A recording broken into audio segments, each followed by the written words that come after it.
Welcome back to another story on Infidelity Tales Lab. Before we begin, tell us, where in the world are you watching from? Now, let's dive into today's story. Chapter 1. The Discovery. Dr. Derek Farmer had always prided himself on his precision. 22 years of marriage, 15 years as a cardiac surgeon at Portland General Hospital, and a reputation that commanded respect from colleagues and fear from residents. His life was ordered, methodical, and predictable, exactly how he liked it. That Saturday afternoon changed everything. Dad, help! The panic in 13-year-old Tommy's voice cut through the autumn air as Derek worked in his garage. He found his son clutching his left arm, blood seeping through his fingers from a gash he'd gotten falling off his bike into the neighbor's construction debris. "Let me see," Derek said, his medical training kicking in automatically. "I already looked at it," came Naomi's voice from behind them. His wife emerged from the house, her nurse's bag in hand. "It's not that deep. Just needs cleaning and bandaging." Derek watched as Naomi, his wife of 22 years, mother of his child, and head nurse in the hospital's emergency department, efficiently cleaned the wound. Her movements were practiced, confident. She'd been treating cuts and scrapes since before they'd met in medical school. "There," she said, securing the bandage with medical tape. "Good as new. No stitches needed." Derek nodded, trusting her judgment. Naomi had seen thousands of wounds. If she said it was fine, it was fine. But 3 hours later, when Derek checked on Tommy before dinner, the white bandage was completely soaked through with blood. "Naomi," he called, but she was on the phone in their bedroom, her voice low and intimate in a way that made something cold settle in his stomach. He'd been hearing that tone more frequently lately, always when she thought he wasn't listening. Derek carefully unwrapped the bandage himself. The cut was indeed deep, deeper than Naomi had indicated, but that wasn't what made his blood freeze. Tucked inside the bandage, deliberately placed against the wound, was a small piece of rusted metal. Surgical steel, to be precise, deliberately inserted to cause infection. His hands shook as he recognized the specific alloy. This wasn't random debris. This was from a surgical instrument, filed down and aged with chemicals. Someone with medical knowledge had planted this. Derek grabbed his son and ran outside when he realized it was attempted murder. The cold October air hit his face as the pieces fell into place. Naomi's late nights at the hospital, her sudden interest in life insurance policies, the way she'd insisted on treating Tommy's wound alone, the metal fragment that would have caused a severe infection, possibly sepsis, in a child. His wife was trying to kill their son, and Derek was going to find out why. Chapter 2. The Investigation. Derek spent the next week in careful observation mode, his surgical training serving him well in the art of patient watching. He said nothing to Naomi about the metal fragment, instead storing it in a secure container in his office safe. To anyone observing, he appeared to be the same devoted husband and father he'd always been. But inside, Derek Farmer was conducting surgery on his own life, dissecting each conversation, each glance, each supposedly innocent moment with the precision of a scalpel. The first revelation came Tuesday morning. While reviewing surgical schedules, Derek noticed something odd in the hospital's employee access logs, information he had administrative access to as head of cardiac surgery. Naomi's key card had been used to enter the medical supply room at 2:47 a.m. 3 weeks ago. The same night, she'd claimed to be working a double shift in the ER. Derek cross-referenced the ER schedules. Naomi hadn't been scheduled that night. The second revelation came Wednesday evening. While Naomi showered, Derek scrolled through her phone, something he'd never done in 22 years of marriage. What he found made his hands clench into fists. Messages with someone named C, dating back 8 months. "Can't wait to be free of him. Tommy too. The insurance money will set us up for life. Are you sure about the kid? That's crossing a line, Naomi. He's not even yours, remember? Derek doesn't know. Never has." Derek's world tilted. Tommy wasn't his son. The metal fragment should work. Slow infection looks accidental. No one will question a simple cut gone wrong. What about Derek? Car accident. Next month. I got a plan. Derek screenshotted everything before deleting the messages from a recent activity. Naomi emerged from the bathroom, toweling her dark hair, and smiled at him. The same warm smile she'd given him for over 2 decades. "How was your day, honey?" "Fine," Derek replied, his voice steady. Inside, he was already planning. The third revelation came Friday afternoon when Derek followed C from the hospital parking lot. Chad DeLeon, the new anesthesiologist who joined their team 6 months ago. Young, handsome, and according to hospital gossip, single. Derek watched from his car as Chad entered a downtown apartment building. A little research revealed Chad had signed the lease 9 months ago, right around the time he and Naomi had started their affair. Derek sat in his car for an hour, watching the building, making mental notes. Chad drove a red BMW, license plate memorized. Second-floor apartment, corner unit. Large windows facing the street. That evening, Derek tucked Tommy into bed, looking at the boy, Naomi's son, but not his, with a mixture of love and rage. Tommy had no idea he was living with a woman who tried to kill him, who was planning to kill the only father he'd ever known. "Dad," Tommy's voice was sleepy. "Thanks for taking care of my arm. Mom's great with the little stuff, but you always know what to do when it's really bad." Derek's throat tightened. "I'll always take care of you, son. Always." Because Tommy might not be his biological child, but Derek had raised him, loved him, been there for every scraped knee and bad dream. That made Tommy his in every way that mattered. And Derek Farmer protected what was his. Chapter 3, The Plan. Derek spent his weekend researching. Not medical journals this time, but legal precedents, insurance policies, and most importantly, Chad DeLeon's background. What he discovered was illuminating. Chad had left his previous position at Seattle General under mysterious circumstances. No formal complaints, but Derek's contacts in the medical community painted a picture of a man who'd had affairs with multiple colleagues' wives. A pattern of behavior that had never quite crossed into actionable territory, but had made him unwelcome. More interesting was Chad's financial situation. Despite his substantial anesthesiologist salary, he was drowning in debt. Gambling addiction, according to one colleague Derek had called. Chad needed money badly. The life insurance policies Naomi had been reviewing made sense now. Derek's policy was worth $3 million. Tommy's was worth $1 million, a policy Naomi had insisted on when he was born, claiming it was responsible parenting. Derek realized he was looking at a carefully orchestrated plan that had been months in the making. But they'd made one crucial mistake. They'd assumed Derek was the same trusting, methodical man who'd never questioned his wife's late nights or mysterious phone calls. Derek began his own plan that Monday morning. First, he quietly transferred most of their liquid assets to accounts Naomi couldn't access. Legal, since he'd set up all their finances, but it would leave her cash poor if she tried to run. Second, he scheduled a meeting with his attorney, Josh Howard, an old friend from medical school who'd gone into law instead of medicine. Josh was successful, discreet, and most importantly, ruthless when his clients needed protection. "I need you to prepare divorce papers," Derek told Josh in his downtown office. "Full custody of Tommy, citing abandonment and adultery. I'll have evidence." "This is sudden, Derek. You and Naomi always seemed. She's been having an affair. Worse than that." Derek handed Josh printed copies of the text messages. "She tried to hurt Tommy, and she's planning to kill me for the insurance money." Josh's eyebrows rose as he read. "Derek, have you contacted the police?" "Not yet. I want everything in place first. When I move, I want it to be decisive." Derek's third step was the most dangerous. He needed to gather more evidence of Naomi and Chad's plan. But more than that, he needed to understand exactly how they planned to kill him so he could turn it against them. That evening, Derek announced he needed to work late at the hospital. Instead, he parked across from Chad's apartment building and waited. At 8:30 p.m., Naomi's car pulled up. Derek watched his wife disappear into the building, then positioned himself where he could see into Chad's apartment. What he witnessed over the next hour confirmed everything. Naomi and Chad, intimate in ways that made Derek's jaw clench. But it was the conversation he could partially read through their lips that provided the final pieces. They were accelerating their timeline.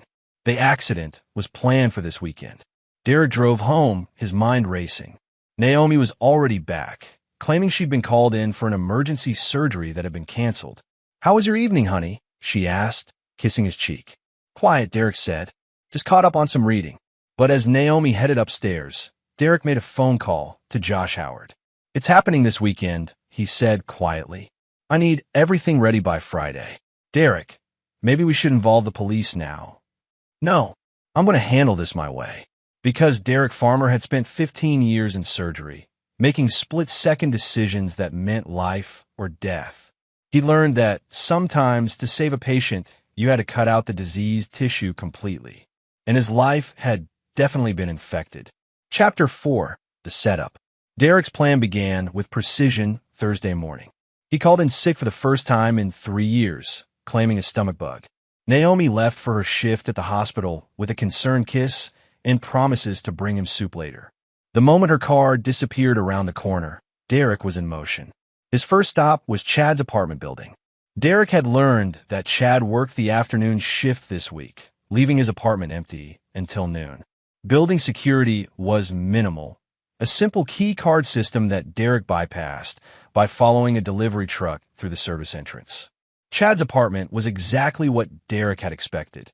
Expensive furniture purchased on credit, empty whiskey bottles in the trash, and most tellingly, a stack of gambling debts totaling over $200,000 hidden in a bedroom drawer. Derek photographed everything, but his real target was Chad's computer. Medical professionals were notoriously poor with cybersecurity, and Chad was no exception. His password was BMW 2024, his car and the year he wanted to pay it off.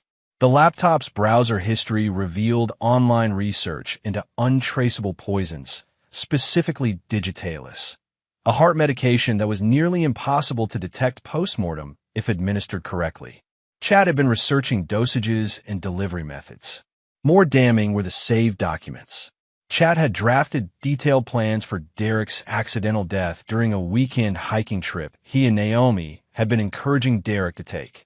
A slip on a rocky trail, a fall into the river, and Derek's body would be found days later with drowning as the cause of death.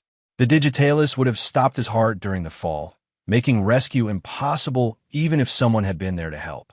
Derek copied everything to a secure drive, then planted something of his own, a keystroke logger that would capture every future password and document. Chad would never know Derek had been there. His second stop was more personal. Derek drove to the storage facility where he kept his father's old hunting equipment. Dr. Samuel Farmer had been a country doctor in rural Oregon before Derek was born, a man who believed in being prepared for anything. Among his father's belongings, Derek found exactly what he needed: an untraceable hunting rifle and a set of night vision equipment that Samuel had used for predator control on their family ranch. Derek wasn't planning to kill anyone, yet, but he wanted options.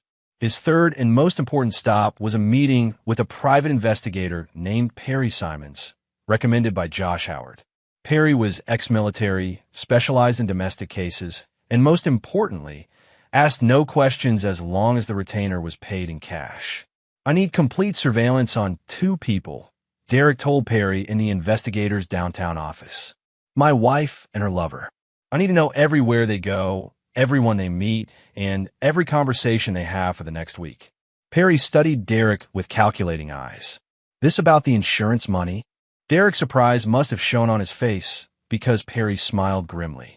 "Your wife's been asking questions around town, trying to find someone who could make a car accident look convincing. Word gets around in my business. She approached someone, 3 someones, all of whom told her to get lost. But the 4th person might not be so ethical." Perry slid a file across his desk. "Guy named Vince Bowers. Works as a mechanic, but he's got a side business in automotive accidents. Your wife met with him Tuesday night." Derek opened the file. Photos of Naomi sitting across from a heavily tattooed man in a downtown bar. Their conversation looked intense, businesslike. "What did you hear?" "Nothing concrete yet, but Bowers specializes in brake line failures. Makes it look like mechanical failure instead of sabotage." Perry leaned back in his chair. "How far are you willing to go to protect yourself, Dr. Farmer?" Derek thought about Tommy's bandaged arm, about the metal fragment that could have killed his son, About 22 years of marriage built on lies. As far as necessary. Perry nodded. Then we understand each other. I'll have everything you need by Monday morning. Derek spent Thursday evening playing the devoted husband, bringing Naomi flowers and suggesting they plan a romantic weekend getaway. Just the two of them, since Tommy was invited to spend the weekend with his friend Luke Holder's family. That sounds wonderful, Naomi said, her smile not quite reaching her eyes. Maybe we could go hiking. You've been working so hard lately. Perfect, Derek agreed. I know just the place. But as Naomi made plans for what she thought would be Derek's final weekend, Derek was making plans of his own. By Friday morning, everything was in place. The divorce papers were filed but sealed. Perry Simons had teams watching both Naomi and Chad, and Derek had confirmed that Vince Bowers had indeed agreed to sabotage Derek's car. The trap was set. Derek just needed to make sure he wasn't the one who walked into it. Chapter 5. The Betrayal. Friday evening arrived with unseasonable warmth, making Derek's suggestion of a Saturday morning hike seem perfectly reasonable. Naomi agreed enthusiastically, even packing a special thermos of coffee to help wake you up on the trail, honey. Derek accepted the thermos with a loving smile, knowing it almost certainly contained the digitalist Chad had been researching. That night, while Naomi slept beside him, Derek reviewed Perry Simons' latest surveillance report. Chad had visited Vince Bowers' garage that afternoon, paying cash for what appeared to be automotive work. The brake lines on Derek's BMW had been professionally compromised. They would fail after approximately 10 miles of mountain driving, right around the same time the digitalist would be taking effect. Tommy left early Saturday morning for his weekend with the Holder family, giving Derek a fierce hug goodbye. Have fun on your hike, Dad. Don't let Mom pick all the easy trails. Derek held his son a moment longer than usual. I love you, Tommy. Remember that, no matter what happens. At 7 a.m., Derek and Naomi loaded their hiking gear into the BMW. Derek had switched the coffee thermoses while Naomi showered, so she would be drinking her own poison. He'd also made one small modification to their plans. I thought we'd try the Cascade Trail today, Derek said as they drove toward the mountains. It's more challenging, but the views are incredible. Whatever you think is best, Naomi replied, her hand resting on his arm with what might have looked like affection to an outside observer. The Cascade Trail was indeed more challenging. It was also 30 miles from where Derek had told Chad and Vince Bowers they would be hiking. Derek had spent years learning these mountains with his father, and he knew every trail, every cliff, and most importantly, every place where cell phone service disappeared completely. 10 miles into their drive, Derek felt the first soft give in the brake pedal. Right on schedule. The coffee smells great, he said, reaching for Naomi's thermos. Mind if I have a sip? Oh, that's my special blend, Naomi said quickly. I made yours with extra caffeine, the way you like it. Derek pretended to drink from his own thermos, while Naomi sipped steadily from hers. Within minutes, her face began to flush as the digitalis entered her system. Feeling okay? Derek asked with genuine concern. You look a little pale. Just tired. Maybe we should turn back. We're almost there, Derek said, downshifting to use the engine for braking as they climbed higher into the mountains. Besides, I think there's something wrong with the brakes. We should get to the trailhead where I can take a look. Naomi's eyes widened as she realized what he was saying. Her hand went to her chest as her heart began to race from the poison she'd intended for him. Derek, I think something's wrong. I feel like your heart is racing, irregular rhythm, shortness of breath. Derek's voice remained perfectly calm as he navigated the mountain road using engine compression and the emergency brake. Those are classic symptoms of digitalis poisoning. The color drained from Naomi's face. How do you? The same way I knew about the metal fragment you put in Tommy's bandage. The same way I knew about Chad DeLeon. The same way I knew about your plan to kill me for the insurance money. Derek pulled into the empty trailhead parking lot, the BMW coming to a safe stop despite the sabotage brake lines. Naomi fumbled for her phone, but Derek had already confirmed there was no signal at this elevation. The coffee was meant for me, wasn't it? Just like the accidental brake failure. You and Chad thought you had it all figured out. Derek turned to face his wife of 22 years. But you made one mistake. Derek, please. Let me explain. You try to hurt Tommy. Derek's voice was arctic. That child never did anything to deserve a mother who would poison him for money. And when that failed, you decided to kill me too. Naomi was breathing heavily now, the digitalis affecting her cardiovascular system exactly as intended. The hospital. We need to get to the hospital. Do we? Derek checked his watch. According to Chad's research, which I found very educational, we have about 30 minutes before the dosage becomes lethal. Plenty of time to have a conversation. Derek reached into his hiking pack and pulled out printed copies of every text message, every photo, every piece of evidence he'd gathered over the past week. I know about the gambling debts. I know Chad's been using you to pay them off. I know Tommy isn't my biological son, though I'm curious. Who is his real father? Naomi's eyes filled with tears, though Derek couldn't tell if it was from emotion or the drugs affecting her system. Derek, I was young. I made mistakes. Mistakes. Derek's composure finally cracked. Try to murder a 13-year-old boy isn't a mistake, Naomi. It's evil.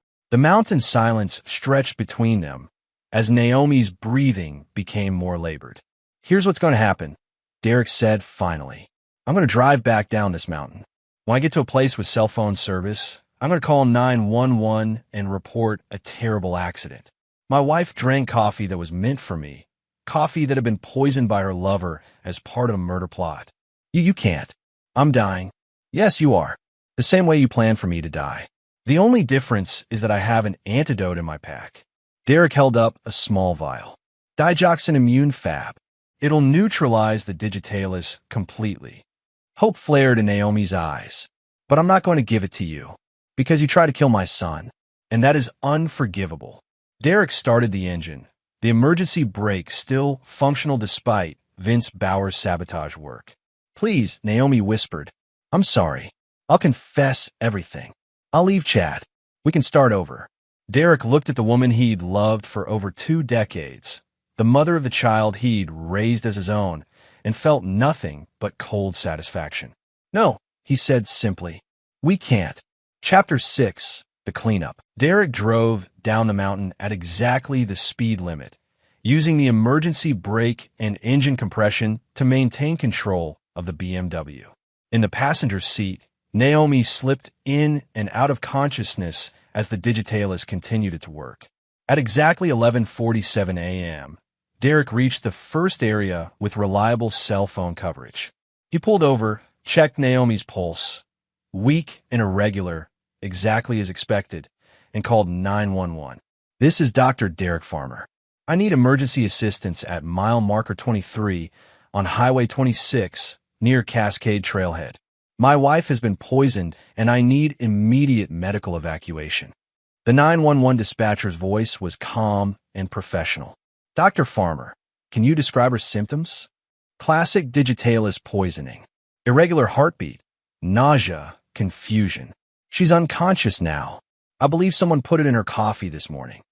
Sir, did you say someone put poison in her coffee? Yes. My wife has been having an affair with Dr. Chad De Leon, an anesthesiologist at Portland General Hospital. Based on evidence I've uncovered, they were planning to kill me today for life insurance money.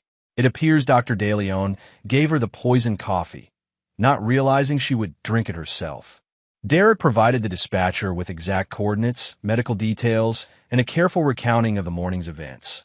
All perfectly truthful, merely omitting certain key details about thermos switching and Derek's own prior knowledge. The life flight helicopter arrived within 20 minutes. Derek watched with professional detachment as the paramedics worked to stabilize Naomi, administering the same antidote he'd carried in his pack, but chosen not to use. Is she going to make it? Derek asked the flight medic, playing the concerned husband perfectly. We caught it in time, but it's going to be close. The digitalis has caused significant cardiac arrhythmia.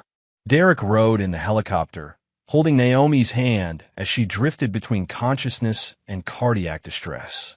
During her few lucid moments, she looked at him with something between hatred and desperate hope. Please, she whispered during one brief awakening. Don't let me die. I'm doing everything I can, Derek replied, his voice carrying just the right note of loving concern for the benefit of the medical team.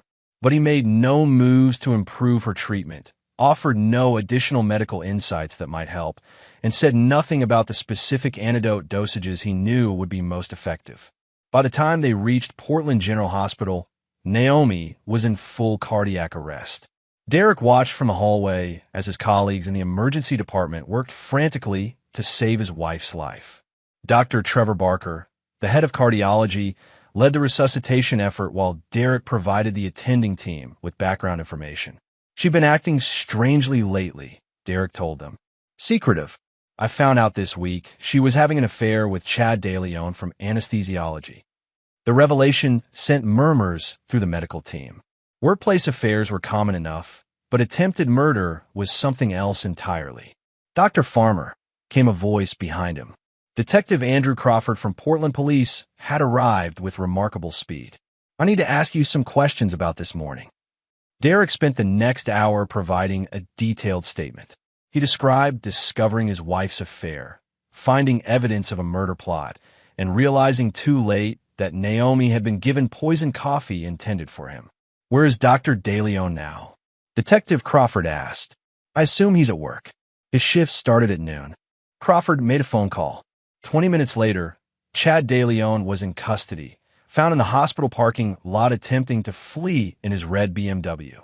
When police searched his vehicle, they found a receipt from Vince Bauer's garage, several vials of digitalis stolen from the hospital pharmacy, and detailed notes about Derek and Naomi's hiking plans. Derek felt a cold satisfaction watching through the emergency department windows as Chad was led away in handcuffs. The man looked confused, panicked, and completely unprepared for the trap he'd walked into. At 4:17 p.m., Dr. Trevor Barker emerged from the trauma bay with the expression Derek had seen thousands of times, the look of a physician who'd lost a patient despite their best efforts. "Derek, I'm sorry. We couldn't get her rhythm back. The digitalis caused too much damage to her cardiac conduction system." Derek nodded, his face a mask of controlled grief. "She was a good nurse. She didn't deserve this." It was even true in a way. The woman he'd married 22 years ago had been good.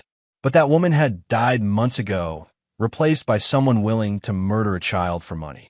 Detective Crawford approached with careful sympathy. "Dr. Farmer, I know this is difficult, but we need to discuss the investigation. Dr. DeLeon is claiming this was all your wife's idea, that she manipulated him into helping." "That's not true," Derek said firmly. "Chad is the one with gambling debts. He needed money desperately. Naomi was naive, vulnerable after years of feeling neglected by my work schedule. He used her." Derek's statement was carefully crafted to paint Chad as the mastermind and Naomi as a victim. It was also completely unprovable either way, since the only other person who knew the truth was dead. As the evening wore on, Derek played the grieving widower perfectly. Colleagues offered condolences. Tommy was brought home from his weekend trip, confused and devastated by his mother's sudden death. Derek held his son while the boy cried, promising him they would get through this together. "I don't understand," Tommy sobbed. "Why would anyone want to hurt Mom?" "Some people do terrible things when they're desperate," Derek said softly. "But Mom loved you very much. Never doubt that." It was even true. Whatever else Naomi had become, Derek believed she had loved Tommy in her own way. She just loved money more. Chapter 7. The Trial. 3 months later, Derek sat in the Portland County Courthouse watching Chad DeLeon's murder trial reach its conclusion. The prosecution had built a compelling case. A gambling-addicted anesthesiologist who'd seduced a colleague's wife and manipulated her into a murder plot for insurance money. Chad's defense attorney had tried to paint Naomi as the mastermind, but the evidence told a different story. Chad's browser history, his meeting with Vince Bowers, his attempts to flee, all pointed to a man who'd planned and executed a murder scheme.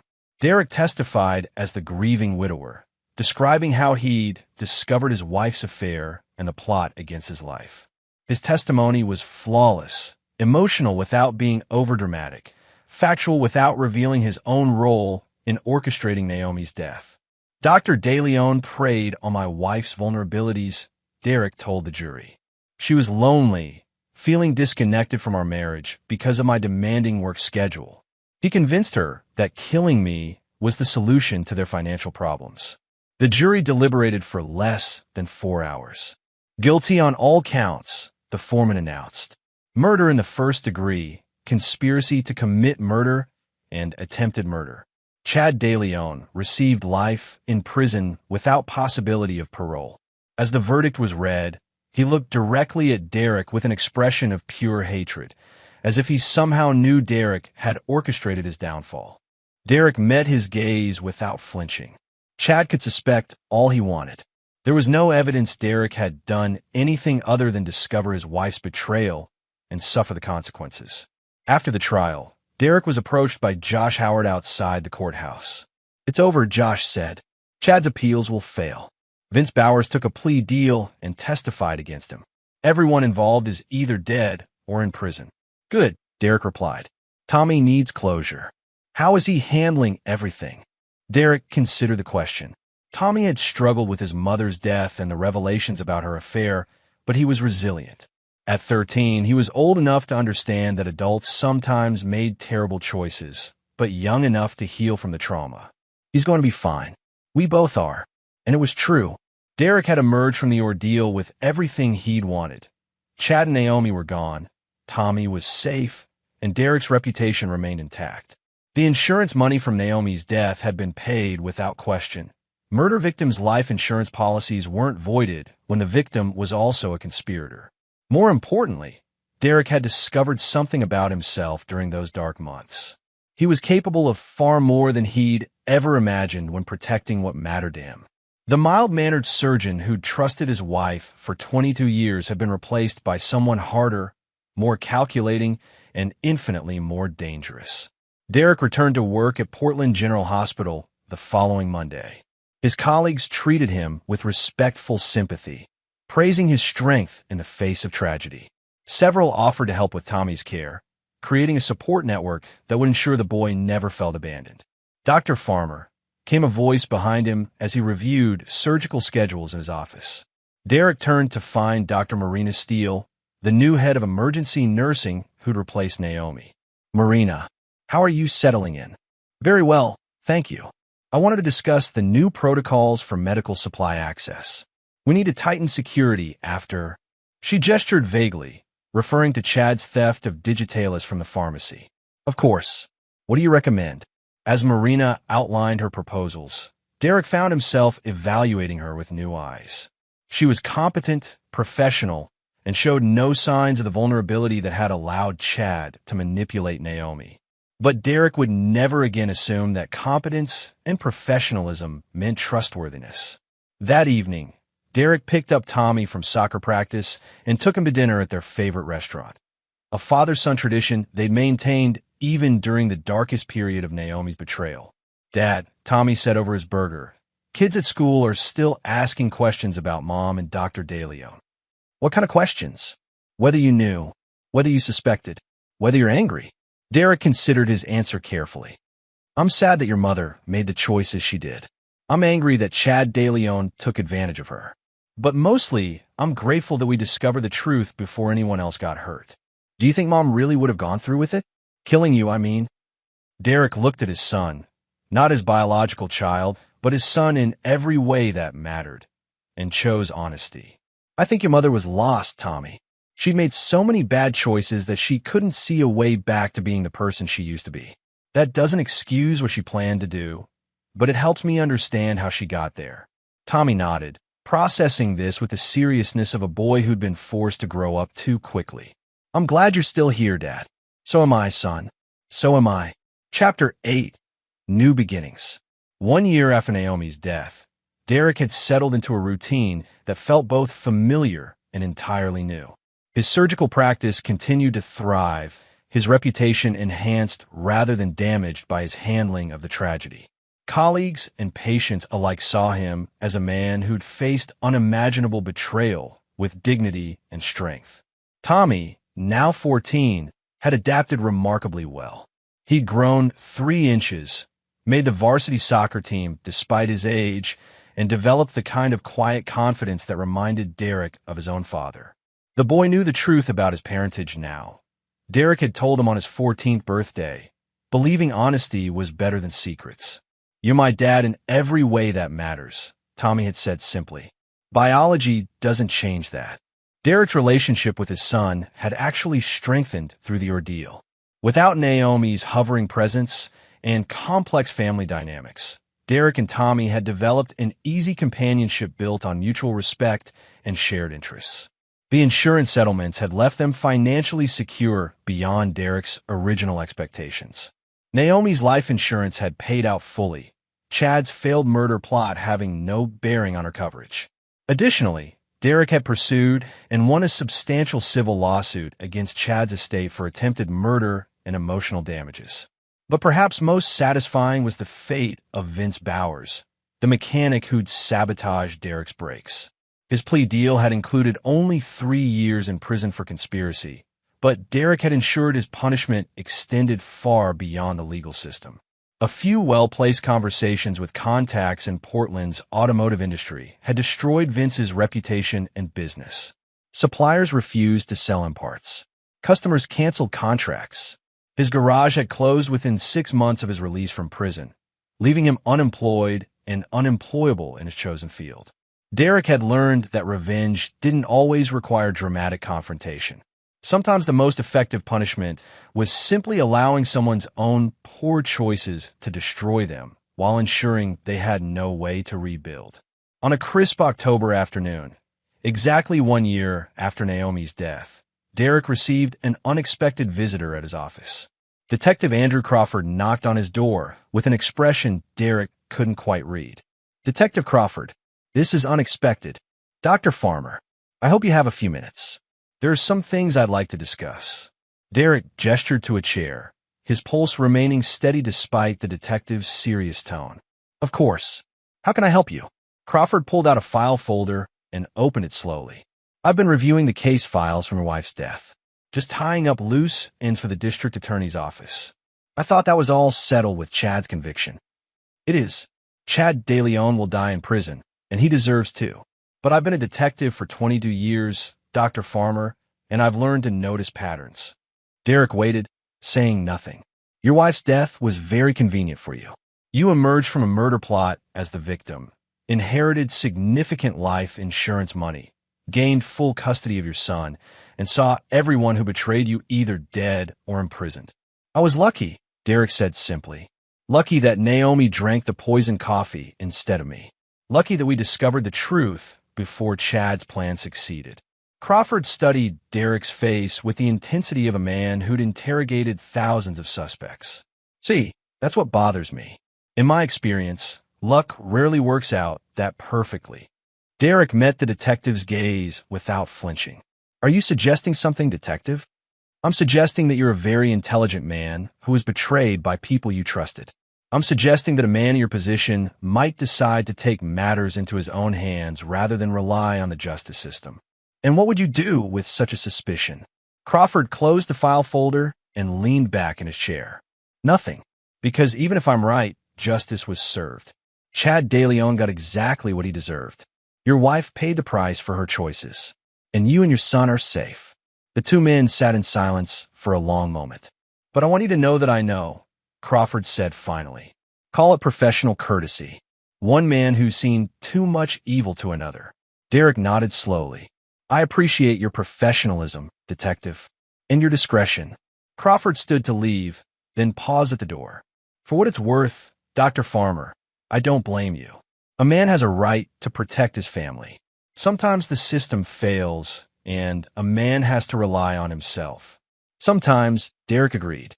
After Crawford left, Derek sat alone in his office, considering the detective's words. The man was perceptive, but ultimately it didn't matter what he suspected. There was no evidence Derek had done anything other than survive a murder plot and protect his son. That evening, Derek attended Tommy's soccer game, cheering from the sidelines as his son scored the winning goal. Afterward, they went for ice cream and discussed Tommy's plans for high school, his interest in potentially following Derek into medicine, and his excitement about an upcoming camping trip with Derek's brother's family. As they drove home through the October evening, Derek reflected on how completely his life had changed in the past year. The betrayal that had nearly destroyed him had instead freed him from a marriage built on lies and revealed his own capacity for decisive action when necessary.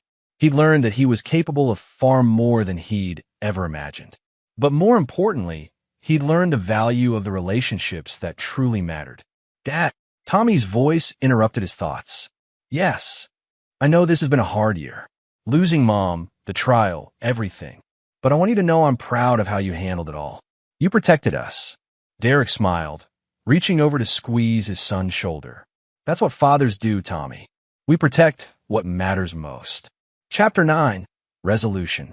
5 years later, Derek Farmer stood at the podium of Portland General Hospital's annual awards banquet, accepting recognition as the hospital's chief of surgery. At 45, he'd reached the pinnacle of his profession while maintaining the personal stability that had eluded him during his marriage to Naomi. Tommy, now 19 and a sophomore at Stanford University studying pre-med, sat at the head table beaming with pride. The gangly 13-year-old who'd cut his arm that fateful October day had grown into a confident young man with his father's intelligence and determination, but with a warmth and optimism that Derek envied. 5 years ago, Derek told the assembled crowd of medical professionals, I learned that leadership isn't about avoiding crises, but about how we respond when everything we thought we knew turns out to be wrong. Medicine teaches us that sometimes, to save a patient, we have to cut away diseased tissue completely. The same is true in life. The audience applauded, unaware of the deeper meaning behind Derek's words. They saw a man who'd overcome personal tragedy to achieve professional excellence. They had no idea they were looking at someone who'd orchestrated one of the most perfect revenge schemes in Portland's history. After the ceremony, Derek was approached by Dr. Marina Steele, now the hospital's chief of emergency medicine and Derek's closest professional colleague. Over the 5 years since Naomi's death, Marina had proven herself to be everything Naomi had pretended to be: competent, trustworthy, and genuinely caring about her patients and colleagues. Congratulations, Derek. Well deserved. Thank you. I couldn't have achieved this without the support of colleagues like you. Marina smiled, but Derek detected something else in her expression. Derek, there's something I've been wondering about for a while. About Naomi and everything that happened. Derek's attention sharpened, though his expression remained pleasantly neutral. What about it? I've reviewed the medical records from that day.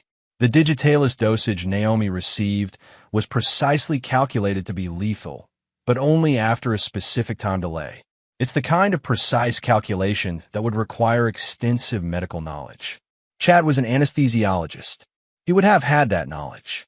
Yes, but Chad's medical school records show he was barely competent in pharmacology. His professors consistently noted his difficulty with dosage calculations. Marina paused, studying Derek's face. But you're a cardiac surgeon. Digitalis dosing is something you'd know intimately. Derek said nothing, waiting. I'm not asking you to confirm anything, Marina continued. I'm just saying that if someone I cared about was in danger, and if the system failed to protect them, I might be tempted to take matters into my own hands. That would be a serious accusation. It's not an accusation. It's an understanding. Marina's voice was quiet but firm. Naomi tried to kill Tommy. She tried to kill you. Whatever happened to her, she earned it. Derek looked at Marina, brilliant, ethical, and apparently more perceptive than he'd realized. After a moment, he made a decision. Hypothetically speaking, he said carefully, what would you do with such an understanding? Nothing, because justice was served. Tommy is safe, you're safe, and the people who threatened your family are gone. Marina paused. But I want you to know that if you ever need someone you can trust completely, someone who understands that sometimes good people have to make difficult choices, you have that. Derek felt something he hadn't experienced in years. The possibility of genuine partnership with someone who saw him clearly and accepted what she saw. I appreciate that, Marina. More than you know. Derek, Dad. Tommy's voice interrupted as he approached with 2 other young people. I want you to meet my girlfriend, Clara, and my roommate, Josh. Derek turned his attention to his son, who was introducing him to a young woman with kind eyes and an easy smile, and a serious young man who reminded Derek of himself at that age. "It's an honor to meet you, Dr. Farmer," Clara said. "Tommy talks about you constantly. All good things, I hope. He says you're the strongest person he knows, that you taught him that protecting the people you love is the most important thing in life." Derek glanced at Tommy, seeing the man his son was becoming. Strong, principled, and capable of making difficult decisions when necessary. The traits Derek had modeled for him through years of careful guidance. "Family is everything," Derek said simply. "Everything else is just details." Later that evening, Derek and Tommy stood on the balcony of Derek's downtown penthouse, looking out over the Portland skyline. The apartment was Derek's reward to himself after achieving his career goals, a symbol of how completely he'd rebuilt his life after Naomi's betrayal. "Dad, can I ask you something?" Tommy's voice was serious. "Always.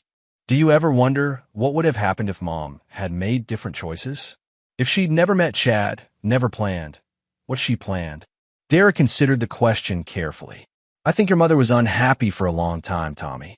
She made choices that led her further and further away from the person she used to be. At some point, she crossed a line she couldn't come back from. Do you forgive her?" "I understand her. I pity her. But forgive?" Derek shook his head. "Some things are unforgivable. When someone threatens the people you love, when they're willing to hurt an innocent child for money, they've put themselves beyond forgiveness." Tommy nodded, accepting this. At 19, he was old enough to understand that the world contained genuine evil, and that sometimes good people had to respond to evil with decisive action. "I'm glad you protected us," Tommy said quietly. "Whatever it took, I'm glad you kept us safe." Derek put his arm around his son's shoulders, looking out at the city lights and thinking about the path that had brought them to this moment. Naomi's betrayal had nearly destroyed him, but had also revealed reserves of strength and cunning he'd never known he possessed. He'd learned that he was capable of perfect planning, flawless execution, and absolute ruthlessness when protecting what mattered most. More importantly, he learned that some people were worth protecting, and others were simply obstacles to be removed. Chad De Leon had died in prison 2 years earlier, stabbed by another inmate who'd learned about his crimes against children. Derek had felt nothing but satisfaction reading the news report. Vince Bowers had died in a drunk driving accident 6 months later, his life destroyed by his involvement in the murder plot and his inability to rebuild after prison. Naomi was gone, her memory preserved only in a few photographs Tommy kept in his room. Derek had emerged from the ordeal stronger, wealthier, and more dangerous than anyone suspected. He'd built a new life based on honesty with Tommy, excellence in his profession, and the knowledge that he could handle any threat that emerged. "Ready to head inside?" Derek asked as the evening air grew cool. "In a minute." Tommy looked thoughtful. "Dad, I've been thinking about my future, about what kind of man I want to be. And I want to be like you. Strong enough to protect the people I love. Smart enough to see threats before they become dangerous. And decisive enough to act when action is necessary." Derek smiled, feeling a deep satisfaction at seeing his values successfully passed to the next generation. "That's all any father can ask for," he said. "To know his son will be capable of standing on his own and protecting what matters." As they headed inside, Derek reflected on the perfect justice of his situation. He'd lost a wife who'd betrayed him and gained a deeper relationship with his son. He'd eliminated enemies who'd threatened his family and advanced in his career. He'd learned exactly what he was capable of and found peace with that knowledge. Most importantly, he discovered that sometimes the best revenge wasn't dramatic confrontation or elaborate schemes. Sometimes it was simply outliving your enemies, protecting what mattered, and building something better on the ruins of what they tried to destroy. Derek Farmer had become exactly the man he'd needed to be, and he'd never felt more at peace with himself or more confident in his ability to handle whatever challenges the future might bring. The surgeon had learned the most important lesson of all. Sometimes, to save the patient, you had to cut out the disease completely. And Derek had developed very steady hands for that kind of precise, necessary work. And there you have it. Another story comes to an end. What did you think? I'd love to hear your thoughts in the comments below. If you enjoy this story, consider joining our community by subscribing. It means the world to us. For more stories like this one, check out the recommended videos on screen. And I'll see you there. Welcome back to another story on Infidelity Tales Lab. Before we begin, tell us, where in the world are you watching from? Now, let's dive into today's story. Some betrayals cut so deep they reshape your entire understanding of reality. And standing in aisle 7 of that suburban supermarket on a Tuesday afternoon, holding a cart full of mundane groceries while my world crumbled around me, I realized I'd been living inside someone else's carefully constructed lie for the past 3 years. The fluorescent lights hummed overhead like angry wasps, and the smell of fresh bread from the bakery section seemed to mock the bitter taste that had suddenly filled my mouth. My ex-wife's son and I ran into each other at the supermarket 10 years after the divorce. "Long time no see," I said. The words had come out automatically, the kind of polite greeting you offer when you're not sure if the other person even remembers you. Tyler Sullivan had grown from the awkward 14-year-old I'd known into a man of 24. But those same intelligent eyes that used to look at me with something approaching respect now held a mixture of shock and what I could only describe as horror. He looked at my current wife beside me and froze. Claire had been examining a package of organic pasta, her perfectly manicured fingers turning it over to read the ingredients with the same meticulous attention she brought to everything in our life together. She'd always been particular about details, something I'd initially found charming about her. The way she organized our spice rack alphabetically, how she folded my shirts with military precision, the methodical way she planned our social calendar months in advance. Now, watching Tyler's face drain of color as he stared at her, those same traits took on a more sinister cast. Without a word, he fled as if he'd seen the Grim Reaper. The kid practically knocked over an elderly woman in his haste to escape, his sneakers squeaking against the polished floor as he rounded the corner toward the exit.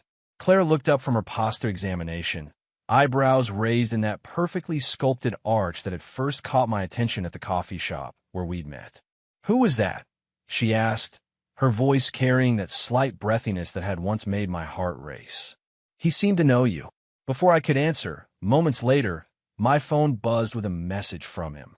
I pulled it out, expecting maybe an apology for the awkward encounter, but what I found instead made my blood turn to ice in my veins. "Divorce her now. Your new wife is." The message cut off there, followed immediately by another text. "Can't explain here. Meet me at Riverside Park, North Bench by the Old Oak. Come alone. Your life depends on it." Claire was still watching me, and I realized I'd been staring at my phone for what must have been 30 seconds. "Everything all right, honey?" she asked, moving closer to me, her hand touching my arm in that possessive way she had. "You look like you've seen a ghost." If only she knew how accurate that description was. I met Tyler 2 hours later, after making excuses about needing to stop by the office to pick up some files. The park was nearly empty except for a jogger on the distant trail and an old man feeding ducks by the pond. Tyler was sitting on the bench exactly where he'd said he'd be, but he looked like he'd aged 5 years in the span of our brief supermarket encounter. His hand was shaking as he lit his 3rd cigarette since I'd arrived. "You have to understand," he began without preamble, "I never thought I'd see her again. When Mom told me you'd remarried, I figured it was just some random woman. I never imagined." He took a long drag, exhaling smoke that dispersed quickly in the afternoon breeze. "Danny, the woman you married isn't who you think she is. I'd always liked Tyler. Even during the messy divorce from his mother Beth, he'd somehow managed to maintain a relationship with both of us, though it had naturally faded over the years as he went off to college and started his own life. He was a good kid, honest to a fault, which was why his next words hit me like a physical blow. Her real name isn't Claire Hoffman. It's Claire Dutton, and she was Mom's best friend 8 years ago. She's the one who orchestrated everything, the affair, the divorce, all of it. She seduced Mom's lover specifically to get information about your marriage, your weaknesses, your financial situation. The whole thing was planned from the beginning. The world seemed to tilt sideways, and I gripped the edge of the bench to steady myself. That's impossible. I met Claire 3 years ago at Murphy's Coffee House. She was reading a book about architecture, and I struck up a conversation because I just finished designing the new library downtown. It was completely random. Tyler's laugh was bitter and humorless. Nothing about Claire Dutton is random, Danny. She knew you'd be there that day because she'd been studying your routine for months. The book, Architecture for Dummies, probably picked up an hour before you arrived. She played you from the very first moment, just like she played my mom. The pieces began falling into place with sickening clarity. Claire's mysterious past that she'd always been vague about. The way she'd seemed to know exactly what to say to win me over during our courtship.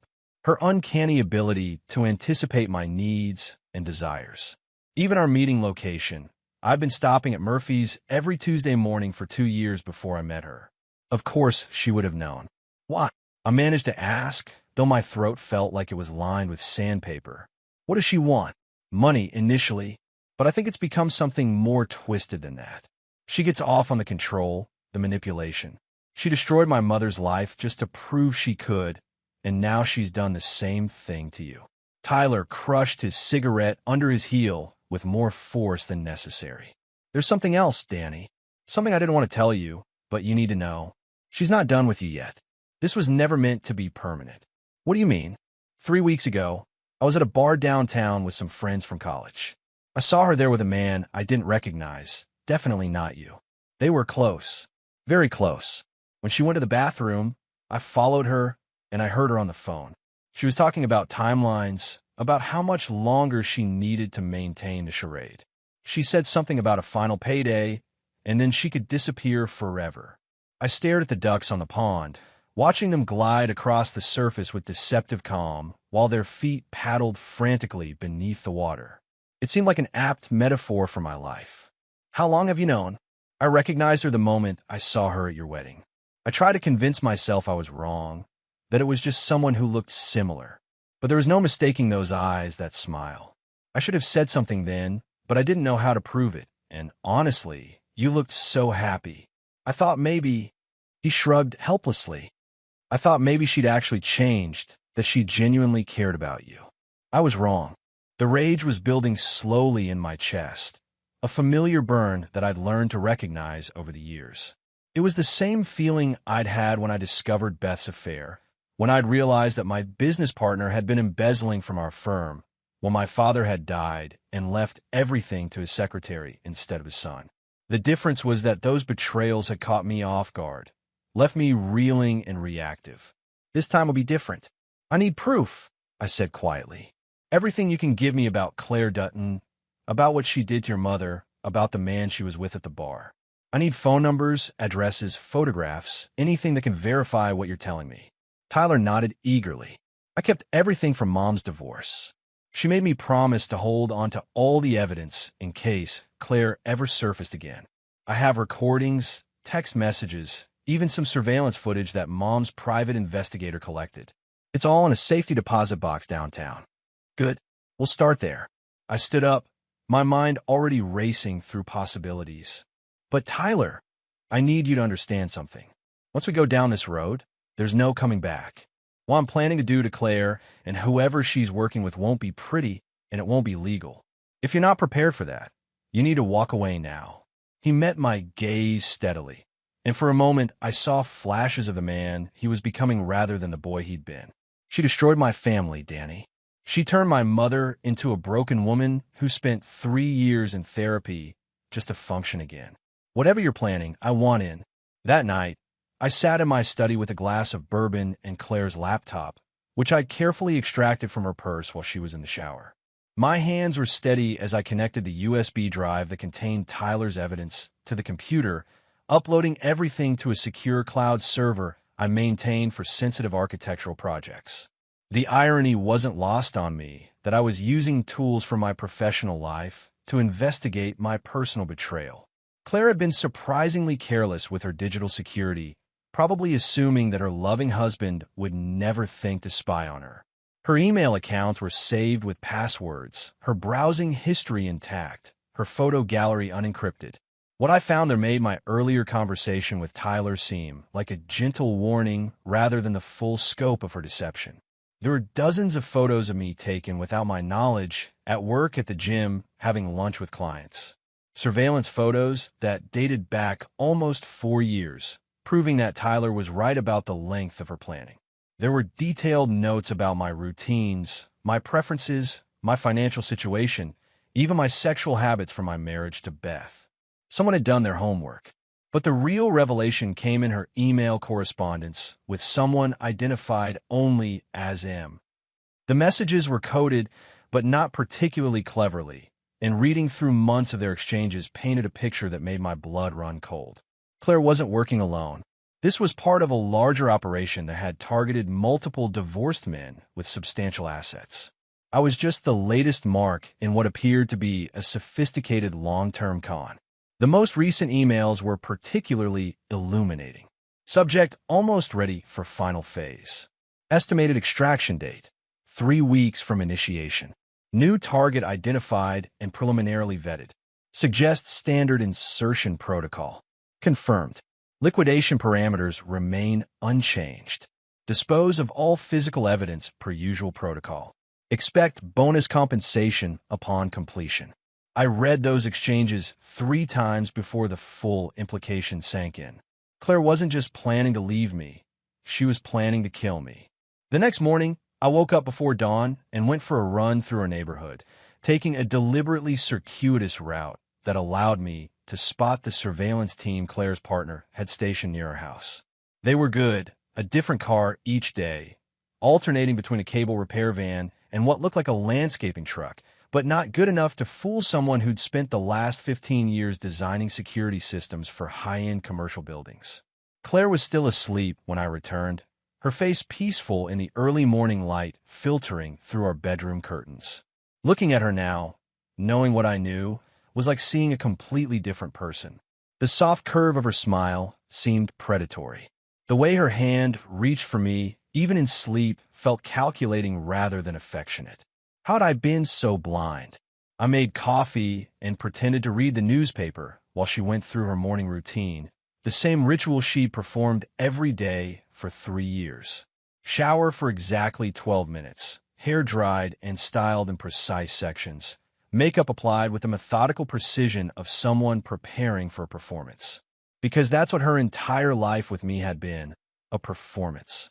"You seemed distracted last night," she said as she joined me in the kitchen, already dressed in one of her perfectly tailored business suits. Claire worked as a marketing consultant for high-end real estate developments, a job that required extensive travel and provided excellent cover for whatever other activities she was involved in. Just thinking about the Morrison project, I lied smoothly. "The client is being difficult about the timeline." She nodded sympathetically, but I caught the way her eyes flickered to my laptop, which I deliberately left open on the counter. I'd spent an hour that morning creating fake email exchanges about fictional architectural problems, knowing she'd check my computer the moment I left for work. "I might be late tonight," she continued, pouring herself coffee from the pot I'd prepared. "Meeting with a potential client in the city. Could run past midnight." "No problem. I've got plans with Randy anyway." Randy Martinez was my business partner and one of the few people I trusted implicitly. He'd been instrumental in helping me rebuild after the disaster with Beth, and I knew I could count on his discretion for what I was planning. Claire kissed me goodbye with the same passion she'd shown every morning for 3 years, and I forced myself to respond naturally, even though her touch now made my skin crawl. After her car disappeared around the corner, I waited exactly 10 minutes before making my first call. "Randy, it's Danny. Clear your schedule for the next 2 weeks. I need your help with something big." An hour later, I was sitting in Randy's office above our architectural firm, watching him review the evidence Tyler had provided. Randy had always been the more cautious of our partnership, the one who insisted on background checks for all our employees and clients. He'd expressed concerns about Claire from the beginning, though he'd never voiced them directly until now. "Jesus Christ, Danny," he muttered, scrolling through Claire's email exchanges. "How long has this been going on?" "Best guess? They've been planning this for almost 4 years. The woman I married doesn't exist. Claire Dutton disappeared from public records right around the time Claire Hoffman appeared in mine." Randy leaned back in his chair, running his hands through his graying hair. Okay, so what's the play? We go to the police, turn over the evidence, let them handle it. I've been expecting this suggestion, and I'd already decided against it. These people are professionals, Randy. By the time the police finish their investigation and build a case, I'll be dead and Claire will be halfway around the world with my life insurance payout. Besides, I'm not interested in justice. I want revenge. Danny, Randy's voice carried a warning tone that I'd heard many times over the years. He knew me well enough to recognize when I'd made a decision that couldn't be changed. She destroyed my first marriage, Randy. She's stolen 3 years of my life, and now she's planning to kill me.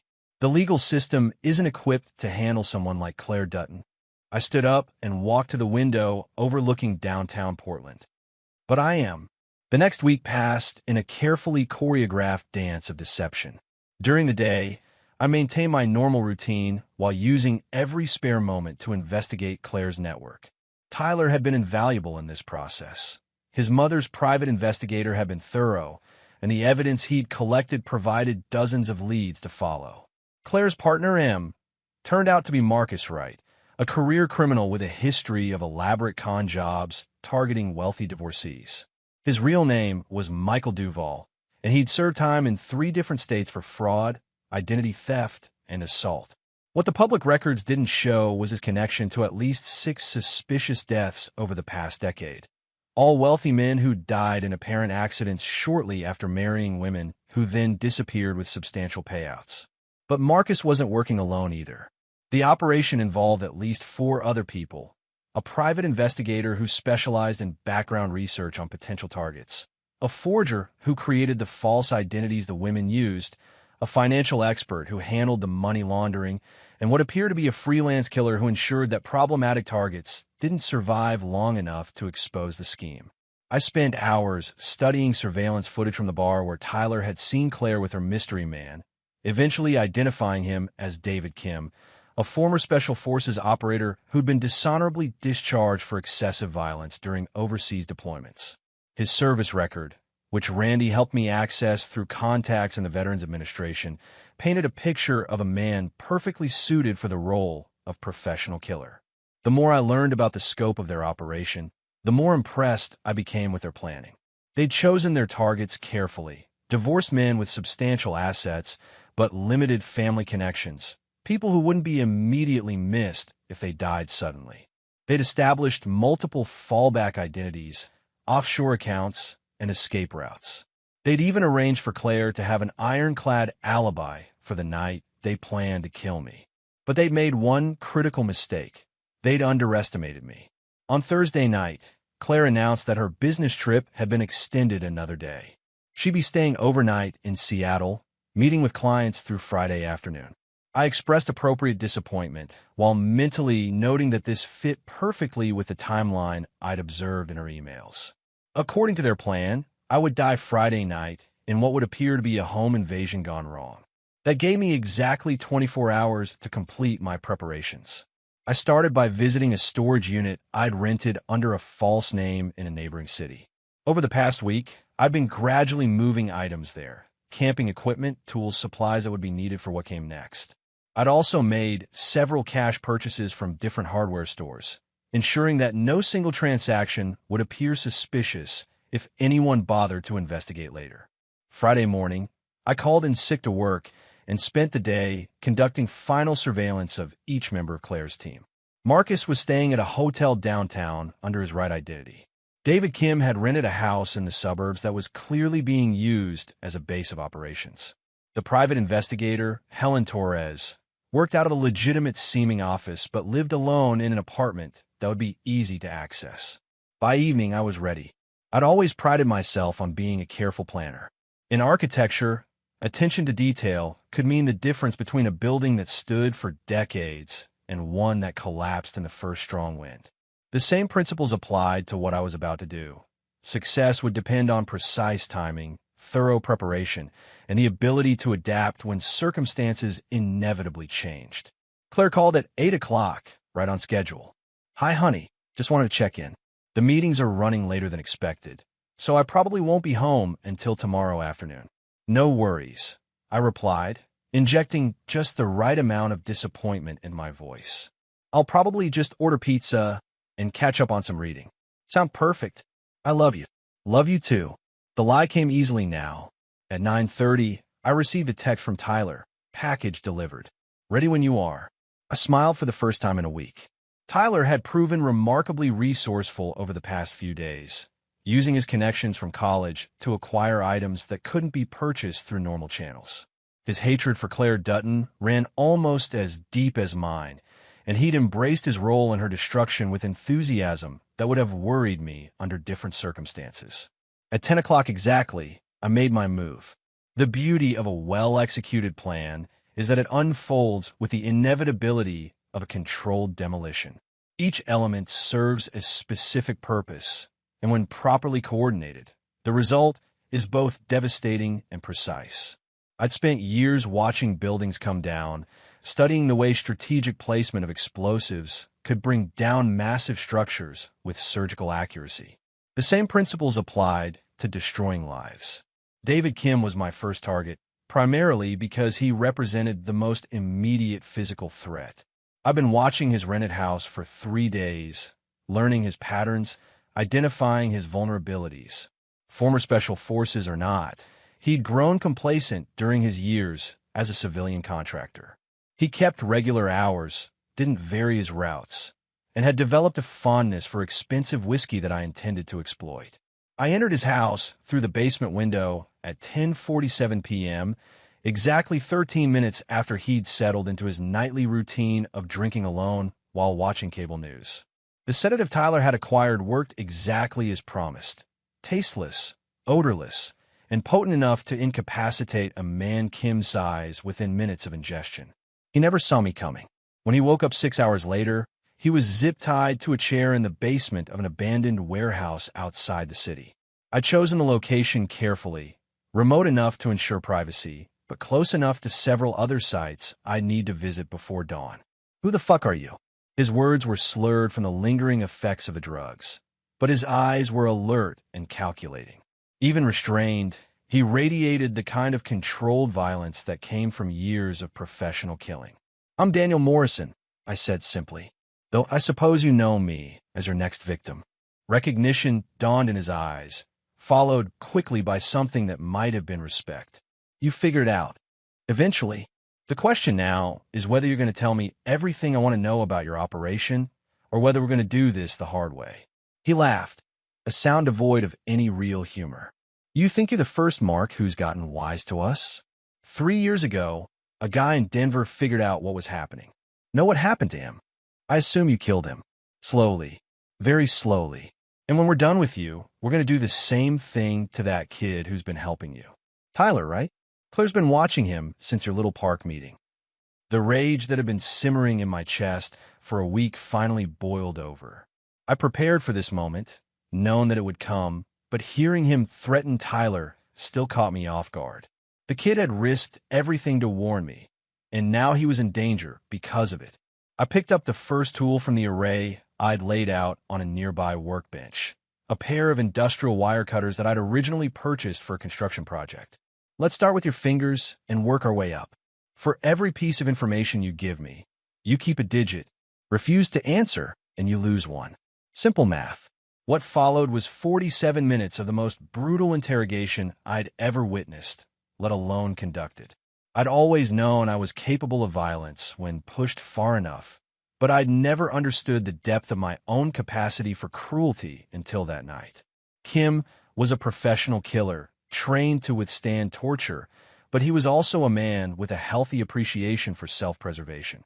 By the time the sun started to rise, I had everything I needed: the location of their primary base of operations, the identities of all 6 team members, the timeline for their planned escape after my death, and most importantly, the location where they were holding their contingency funds, over $3 million in cash and negotiable securities stolen from previous victims.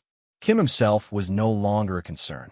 I'd been careful to ensure that his death would send the right message to his surviving partners while providing no useful evidence to any potential investigators. The warehouse had security cameras, but they'd been recording to a digital system that would mysteriously malfunction during a power surge scheduled to occur 30 minutes after I left. Marcus Wright was my second target, and he proved considerably easier to handle than Kim. I found him in his hotel room at dawn, already packing for what was clearly an emergency departure. Someone had warned him that something was wrong, but not quickly enough for him to escape. Unlike Kim, Marcus broke almost immediately. He was a con artist, not a killer, and the sight of David Kim's severed finger, which I'd brought as a visual aid, convinced him that cooperation was his only chance of survival. It was supposed to be simple, he babbled as I secured his hands with the same zip ties I'd used on Kim. Find wealthy divorce guys, send in one of our girls, wait for the right moment, then liquidate the target and move on. Clean, efficient, profitable. How many? I asked. What? How many men have you killed? Personally? None. That was always Kim's job. But the operation? Maybe 30, 40 guys over the past 8 years. We were good at it, Danny. Really good. 40 men. 40 husbands, fathers, sons who'd been murdered for nothing more than their bank account balances. I thought about their families, the wives and children who'd been left to grieve losses they'd never understand, and my resolve hardened even further. Where's Claire? Safe house in the mountains. About 2 hours north of here. She's supposed to stay put until Kim confirms that you're dead. Then we all meet up and head for Mexico. And Helen Torres? Marcus's face went pale. How do you know about Helen? I know about all of you, Marcus. The question is whether you're going to help me find her or whether you're going to follow Kim's example. It took another hour to extract the remaining information I needed, but by 8 o'clock that morning, I had complete details about their operation, including bank account numbers, safe house locations, and the identities of their next 3 potential targets. Marcus had kept meticulous records, partly out of professional habit and partly as insurance against his partners. Helen Torres was at her apartment, apparently unaware that anything had gone wrong. I found her watering plants on her balcony, a picture of domestic normalcy that belied her role in multiple murders. She was a small woman in her 50s, the kind of person who would blend seamlessly into any crowd, which made her perfect for surveillance work. She tried to run when she saw me, but there was nowhere to go. Her apartment was on the 3rd floor, and I'd already blocked the only exit. "You're Daniel Morrison," she said, backing toward the sliding door to her balcony. "You're supposed to be dead. Disappointing, I'm sure. Where are the files on your other targets?" "I don't know what you're talking about." I sighed and pulled out my phone, showing her a photo I'd taken earlier. Marcus Wright hung from construction crane at the warehouse, his body positioned to be visible from the interstate that ran past the industrial district. Your partner, Marcus, was more cooperative. I'd prefer not to have to get creative with you as well. She broke faster than either of her colleagues, leading me to a hidden safe that contained detailed dossiers on dozens of potential victims. The scope of their operation was even larger than I'd imagined. They'd been researching targets across the entire Pacific Northwest, building profiles that went back months or even years. I spent an hour photographing everything, ensuring that I had complete documentation of their crimes. Then I made Helen call Claire's phone and deliver a coded message that would bring my wife home early. By noon, I was in position at our house, waiting for Claire to arrive. I'd arranged the scene carefully, her laptop open on the kitchen counter, displaying the evidence I'd collected about her real identity. Marcus's phone, which would show their text message exchanges. Photos of her surveillance targets spread across our dining room table. I wanted her to understand exactly how thoroughly her world had collapsed before we had our final conversation. She walked through the front door at 1:23 p.m., calling out my name with that same affectionate tone she'd used for 3 years. I heard her heels clicking on the hardwood floor of our entryway, heard her set down her purse and keys in their usual spot, heard her humming the melody of a song that had been playing on the radio during our first date. The humming stopped when she reached the kitchen. "Hello, Claire," I said from my position in the doorway. "Or should I call you Claire Dutton?" She froze, her eyes taking in the evidence spread across our home. For just a moment, the mask slipped, and I saw the real person underneath, cold, calculating, utterly without remorse. Then her training kicked in, and she gave me the same loving smile that had charmed me for 3 years. "Danny, I can explain everything. Whatever you think you know, there's more to the story. I'm sure there is. Start with why you killed my first marriage. Her smile never wavered. Because I was paid to. Because you were researched for something bigger. Because I'm very good at my job. The casual way she admitted to destroying my life was almost more shocking than the admission itself. There was no guilt, no regret, just professional pride in a job well done. And now you're planning to kill me. Was planning. Past tense. Obviously, that's no longer an option. She moved closer, and I realized she was positioning herself within reach of the knife block on our kitchen counter. The question now is what happens next? What happens next is that you disappear forever. Just like David Kim disappeared. Just like Marcus Wright disappeared. Just like Helen Torres is about to disappear. For the first time, genuine fear flickered across her features. You killed them. I killed them. All three of them. And now I'm going to kill you. She lunged for the knives, faster than I'd expected, but not fast enough. I'd been anticipating this moment for days, and the taser Tyler had acquired stopped her cold. She collapsed to our kitchen floor, convulsing as 50,000 volts coursed through her nervous system. When the spasms stopped, I secured her to one of our dining room chairs with the same zip ties I'd used on her partners. She was conscious but disoriented, her perfect hair disheveled for the first time since I'd known her. The difference between you and me, I said as I began assembling the equipment I'd need for what came next, is that I never claimed to be a good person. You've spent 3 years pretending to love me, pretending to build a life with me, pretending to be someone you're not. I've always known exactly what I am. And what's that? Her voice was steadier than I'd expected. I'm a man who doesn't forgive. I'm a man who doesn't forget. And I'm a man who always finishes what he starts. What happened over the next 6 hours broke every law I'd ever sworn to uphold and violated every moral principle I'd been raised to respect.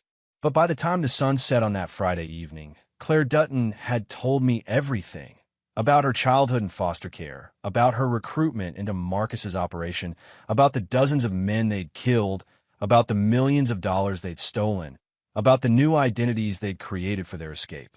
More importantly, she told me about the offshore accounts where their stolen money was hidden, and she provided the access codes that would allow me to transfer every penny to accounts I'd established for the families of their victims. Claire died just after midnight. Her last words a promise that others would come looking for me, that her death would only bring more violence into my life. I was counting on it.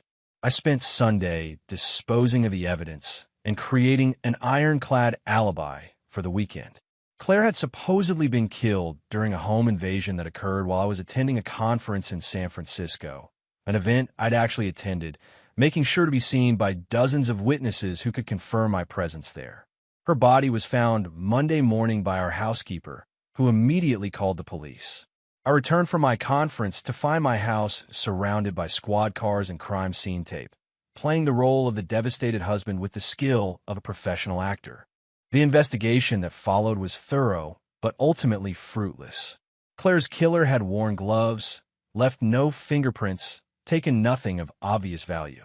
The murder appeared to be random, motiveless, the kind of tragedy that could happen to anyone. The police interviewed me extensively, but found no reason to suspect that the grieving widower might have been responsible for his wife's death. 3 weeks later, Tyler and I met again at Riverside Park, sitting on the same bench where he'd first warned me about Claire. He looked different now. Older, more serious, as if our shared experience had aged him beyond his years.